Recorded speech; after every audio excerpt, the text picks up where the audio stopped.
Today we are doing gratuity. Gratuity का हम लोग थोड़ा सा background देखते हैं कि this is a central legislation. This is passed by central government, so it applies to the whole of India. In ports, plantations, mines, factories, school, club, trust, society, college, हर जगह gratuity मिलती है जहां 10 से ज्यादा workers employed होते हैं। 10 से ज्यादा वर्कर्स एम्प्लॉयड होते हैं और ग्रेचुटी का पेमेंट कब मिलता है? जब आप 5 इयर्स ऑफ कंटिन्यूअस सर्विस किसी ऑर्गेनाइजेशन को रेंडर कर चुके होते हैं, तब ये ग्रेचुटी का पेमेंट के लिए आप एलिजिबल होते हैं। However there are certain conditions, जिन कंडीशंस में आपको ग्रेचुटी का पेमेंट होता है, जैसे सुपरएनुएशन, आपने अपने मन से रिटायरमेंट ले लिया, वॉलंटरी रिटायरमेंट, रिजिग्नेशन, आपने रिजाइन कर दिया, डेथ, डिसेबलमेंट और क्रोनिक डिजीज, किसी तरीके की गंभीर बीमारी हो गई तो। ओके, नाउ बट ये कॉन्ट्रीब्यूटरी नहीं है, ये सोशल सिक्योरिटी लेजिस्लेशन कॉन्ट्रीब्यूटरी नहीं है। इसका मतलब इसमें आपको कोई पेमेंट नहीं करनी है, जो भी मिलेगा वो सिर्फ एम्प्लॉयर की तरफ से मिलेगा। ठीक है, इसीलिए इस एक्ट में एम्प्लॉयर को भी कुछ अधिकार दिया गया है कि वो अधिकार है कि आपका ग्रेचुटी का पेमेंट रोक लिया जा सकता है, या तो पूरी तरीके से या पार्शियली। किन कंडीशंस में? Did you right it? Sagar, did you write it? Wholly or partly forfeiture? Yes, ma'am. Okay. Misconduct and No, ma'am. Features नहीं हुआ था, केवल condition for gratuity payment तक हुआ था। Then you write down. First one, you write down wholly or partially forfeiture of gratuity. कब आपका gratuity का पैसा employer रोक सकता है? किन conditions में? हम हेडिंग क्या होगा?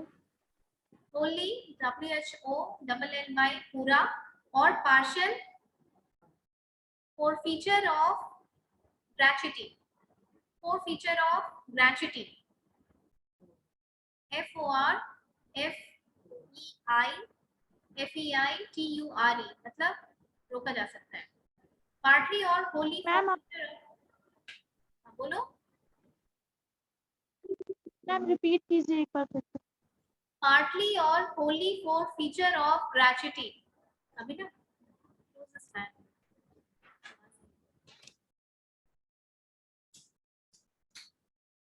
partial or wholly forfeiture of gratuity. Point number 1, write down. In case of major misconduct, in case of major misconduct,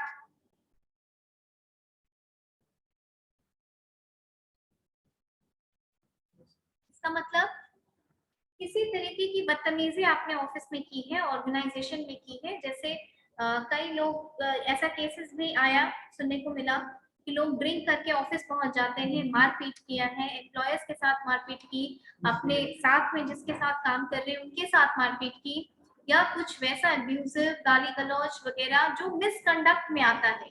लेकिन हाँ, ये मिसकंडक्ट कोई मेजर मिसकंडक्ट होना चाहिए। Okay, just in case of major misconduct, this can be, your money can be seized. Second point, moral turpitude. Moral, MORAL, moral, TURPITUDE, turpitude.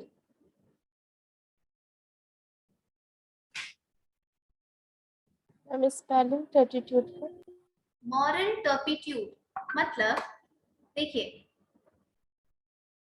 कुछ चीजें होती हैं जो लिखी नहीं जाती हैं, but as a same person you must know कि मॉरली क्या चीज सही है और क्या चीज गलत है। जैसे अगर कोई आईटी कंपनी क्रेडिट कार्ड पे काम कर रही है, तो सिक्योरिटी रीजंस की वजह से कई बार ऐसा होता है कि आपको अंदर कुछ भी ले जाना अलाउड नहीं होता है। You have to leave your bag, baggage and everything that belongs to you in your personal locker which is assigned to you, और अंदर आपको पेन तक ले जाना अलाउड नहीं है। सब कुछ वहां मिलेगा और आप उसको शाम को वहीं सबमिट करके आएंगे, क्योंकि बहुत सेंसिटिव डेटा पे जब काम होता है तो उसको बाहर हो जाने या लीक हो जाने का डर होता है। Okay, so in that case ये मॉरली गलत है। अगर आपका कुछ कोई मीटिंग हो रही है, कोई इंपॉर्टेंट एजेंडा है या कुछ वैसा है जो आप अपने कॉम्पिटिटर्स को नहीं बताना चाहते हैं, आप कुछ लॉन्च करने वाले हैं किसी समय, या फिर टेंडर है, टेंडर की बिडिंग होती है, उसका रेट अगर आप बता देंगे तो सब खत्म हो जाएगा, डिस्क्लोज हो जाएगा। तो ऐसी चीजें आपको नहीं करना है। अगर आप ऐसी चीजें करते हुए पकड़े जाते हैं, there are chances that your gratuity payment can be forfeited. Okay, next is right, damage to employer's property. Ma'am second question moral turpitude था। Turpitude, ma'am TURPITUD। टर्पिट्यूड का मतलब होता है बदमाशी, विकेड, विकेड होता है ना बदमाश, खराब बिहेवियर, उसको कहते हैं टर्पिट्यूड, मॉरल टर्पिट्यूड। अब आप समझ सकते हैं। Next you write down, damage to employer's property.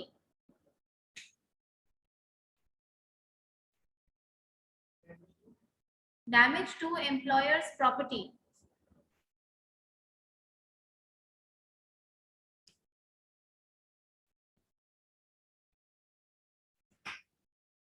इससे समझ सकते हैं आप डैमेज टू एम्प्लॉयर्स प्रॉपर्टी का मतलब कि आपको ऑफिस का कोई सामान जो एम्प्लॉयर का प्रॉपर्टी है, ये नहीं कि जाके लैपटॉप तोड़ दिए, एसी तोड़ दिए और किसी ऐसी मशीन को डैमेज कर दिए जो कि, और डिलिबरेट डैमेज, ऐसा नहीं कि खराब हो गया। बहुत महंगी महंगी मशीनें आती हैं जिसमें कि 35 लाख 40 लाख ऐसे की मशीन आती है। अब आप ऐसी चीजों को डिस्ट्रॉय कर रहे हैं जानबूझ के, थोड़ी सी कोई बात हो गई तो you are not allowed to do this. If you are found doing all of these things, your money can be seized. Last is riotous or violent behavior. Riotous, R-I-O-T, riotous or violent behavior. Riotous or violent behavior. Riot मतलब क्या होता है?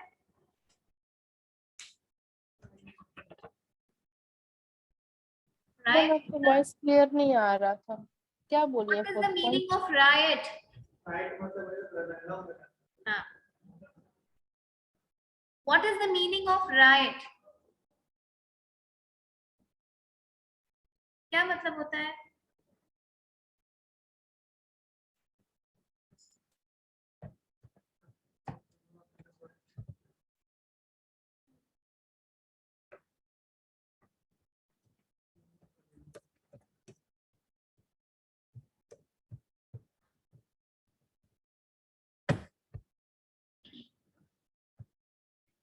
Riotous or violent behavior.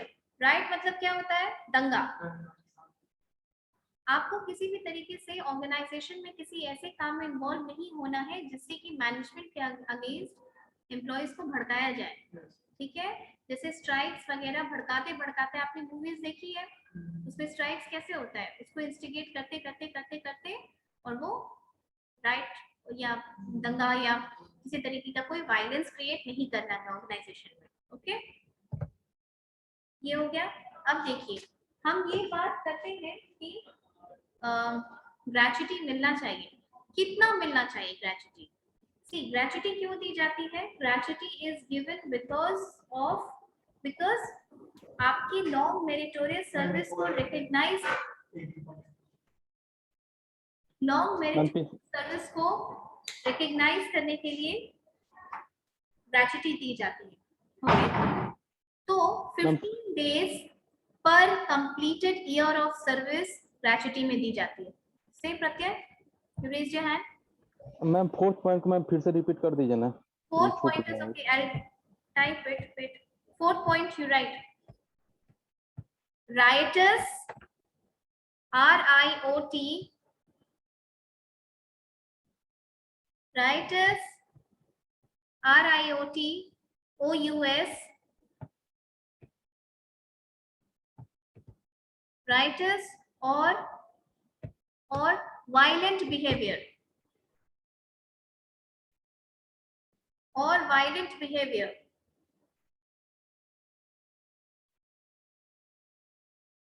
Riotous or violent behavior. Done? Yes ma'am, हो गया। ठीक है। अब देखिए, ये बोला जाता है ना कि ग्रेचुटी में एक्स्ट्रा पैसे मिलते हैं। कितने एक्स्ट्रा पैसे मिलते हैं? हर साल का 15 दिन एक्स्ट्रा, यानी 365 दिन तो का तो सैलरी आपको मिल ही रहा है, 15 दिन extra for every completed year of service, यानी 5 साल के बाद हर साल जो आप कंप्लीट कर रहे हैं उसका 15 डेज का एक्स्ट्रा सैलरी आपको दिया जाता है। समझ में आई बात? अब एक चीज समझिए, ऑर्गेनाइजेशन दो तरीके का होता है। एक होता है पेरिनियल ऑर्गेनाइजेशन जिसमें 12 मास काम होता है, और एक होता है सीजनल ऑर्गेनाइजेशन जिसमें 12 महीने से कम काम होता है, 6-7 महीने से काम होता है, बाकी due to its nature of work the work can not be carried out for all 12 months. Now perennial organisation की जब हम बात करेंगे, जहाँ पे कि साल भर काम होता है, वहां 15 दिन का वेज पर कंप्लीटेड ईयर ऑफ सर्विस दी जाती है, लेकिन सीजनल ऑर्गेनाइजेशन में सिर्फ 7 दिन दिया जाता है क्योंकि साल भर वहां काम नहीं होता है। ठीक है, now write down next topic, rate and calculation of rate and amount of gratuity.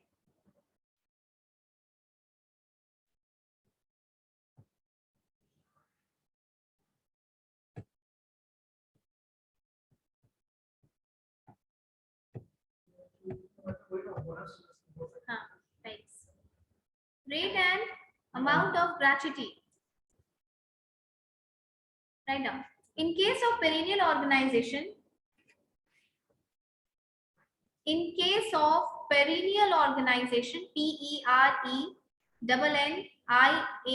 perennial organization,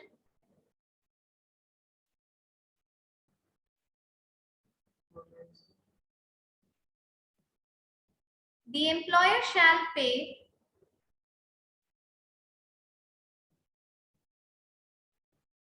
the employer shall pay 15 days of wage, 15 days of wage for every completed year of service.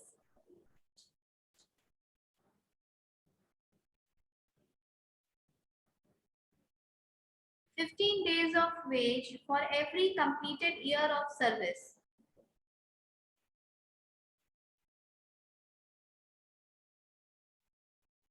And in case of seasonal organization,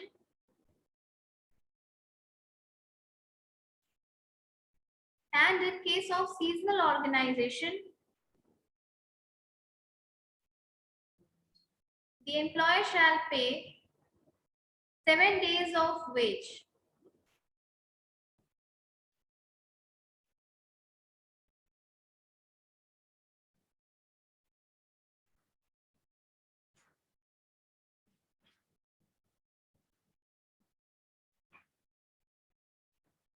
At the time of calculation,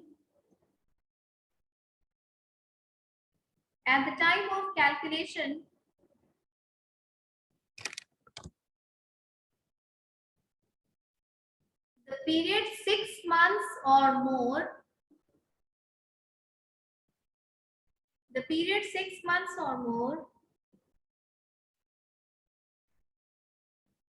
shall be calculated as 1 year. Ma'am at the time of calculation उसके बाद The period 6 months or so, the period 6 months or more, sorry, the period 6 months or more shall be calculated as 1 year.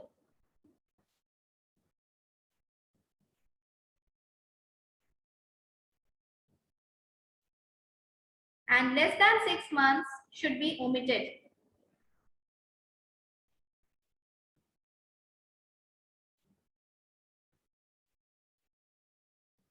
And less than 6 months should be omitted.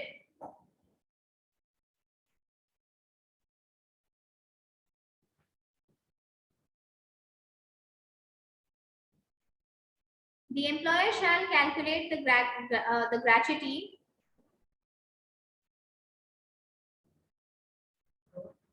the employer shall calculate the gratuity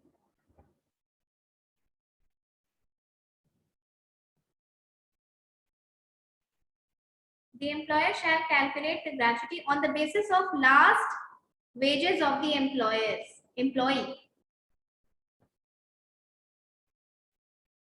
On the basis of last wages of the employee.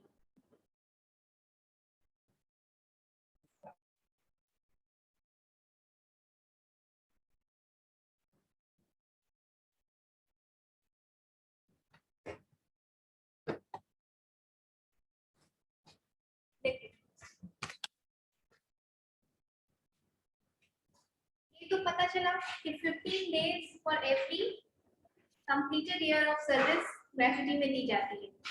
तो 15 days निकालने के लिए 1 day तो निकालना होगा ना, 1 day निकालना होगा। और तुमको ये बताया है कि पेरिनियल ऑर्गेनाइजेशन के लिए 15 दिन दिया जाता है ग्रेच्युटी और सीजनल ऑर्गेनाइजेशन के लिए 7 दिन दिया जाता है। देखो ये देखो, daily wages of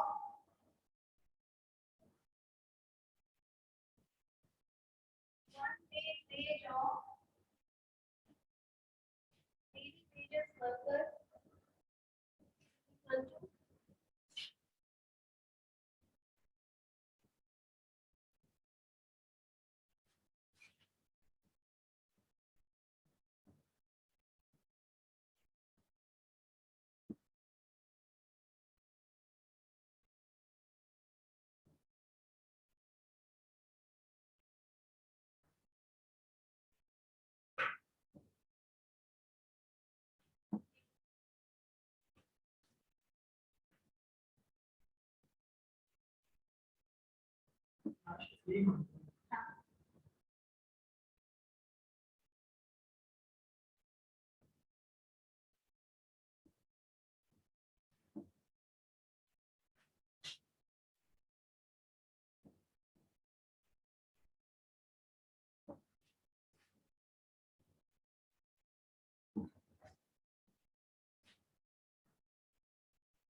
one day wage of daily wage worker। देखिए जिन वर्कर्स की मंथली सैलरी फिक्स्ड होती है उसको तो कोई प्रॉब्लम नहीं है, मंथली वेज सैलरी को डिवाइड कर दीजिए नंबर ऑफ डेज से तो एक दिन का वेज निकल जाएगा। पर प्रोडक्शन वगैरह के जो वर्कर्स होते हैं जिनका हर दिन का सैलरी अलग हो सकता है, उनकी एक दिन की सैलरी कैसे निकाली जाए? तो लास्ट 3 महीने की जो उनकी सैलरी होगी वो divided by actual number of working days. Actual number of working days मतलब उसमें संडे वगैरह हटा दिया जाता है। और यहाँ पे monthly ways of one day ways of monthly veg workers यानी जिनकी सैलरी फिक्स्ड होती है उनकी एक महीने की सैलरी कैसे, एक दिन की सैलरी कैसे निकाली जाएगी? उनकी जो लास्ट मंथ की सैलरी है डिवाइडेड बाय 26 से क्यों डिवाइड किया है? संडे हटा के, ठीक है, मंथ का 4 संडे हटा दिया जाता है। इस तरीके से एक दिन का, इसका एक दिन का सैलरी निकल जाएगा ऐसे। और कितना दिन तक ग्रेच्युटी पेमेंट होना होता है? 50। Very good. 15 से मल्टीप्लाई कर दोगे, मान लो 10 साल काम किया तो इनटू 10 इयर्स निकल जाएगा ग्रेच्युटी का पेमेंट, ठीक है। अब देखिए कोई लॉ बनता है तो हमेशा उसमें इस चीज का भी स्कोप रहता है कि उस लॉ को लोग मानेंगे नहीं, तो नहीं मानेंगे तो उसके लिए कोई फाइन, पेनल्टी या कोई अथॉरिटी जो उस चीज को कंट्रोल कर सके, ये भी तो बनाई जाती है ना, ठीक है। तो इसमें बहुत सारा कंट्रोलिंग अथॉरिटी अपॉइंट किया जाता है, जो कि जैसे ग्रेच्युटी अगर एम्प्लॉयर पेमेंट नहीं करना चाह रहा है, नहीं करेगा या कम पे करे या लेट से पे करे, नॉमिनी में कोई लफड़ा हो गया, बहुत तरह की बात। Okay, now write down, this is the last topic, controlling authority।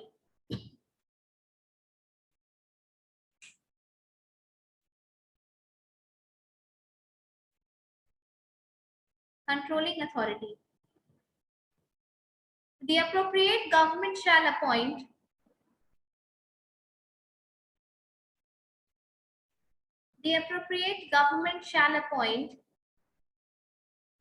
controlling authority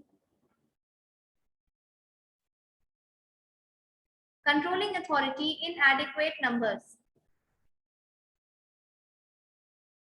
inadequate numbers. Who shall work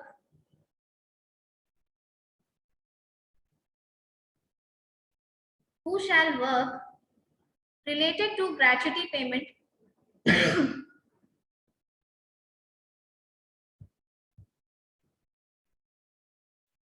who shall work related to gratuity payment, comma, disposal of claims, disposal of claims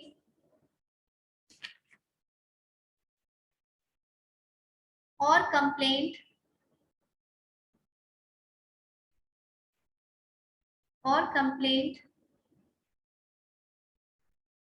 comma, distribution of gratuity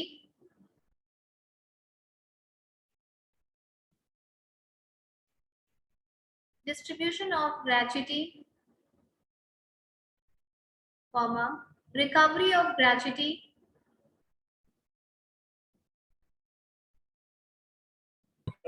etc. ठीक है, मतलब कोई authority भी होती है, सरकार वैसे officers को अपॉइंट करती है जो ग्रेचुटी से रिलेटेड सारे प्रॉब्लम्स को देखते हैं। जैसे किसी ने क्लेम किया कि वो मेरा ग्रेचुटी है, अब वो बोनाफाइड है क्या नहीं है, ये सब वो देखते हैं। किसी एम्प्लॉयर नहीं देना चाह रहा है, लेट से देना चाह रहा है, कोई बात है, नॉमिनी में कोई प्रॉब्लम है, हाँ, तो वो देखा जाता है वहां पर। Okay, so with this we complete gratuity. Fine, with this we complete gratuity, and in the next class I'll explain it to you labor laws। थोड़ा सा labor laws का हम definition दे देंगे, उसका बस exposure होना चाहिए आपको, so that you understand that social security is just a type of labor law, और labor law में और भी बहुत तरीके के act आते हैं, शायद उनमें से कुछ आपको आगे पढ़ना भी होगा। हाँ, राइट है या प्रोविजंस क्या क्या है किसी एक्ट में। Okay, so in the next class I'll start with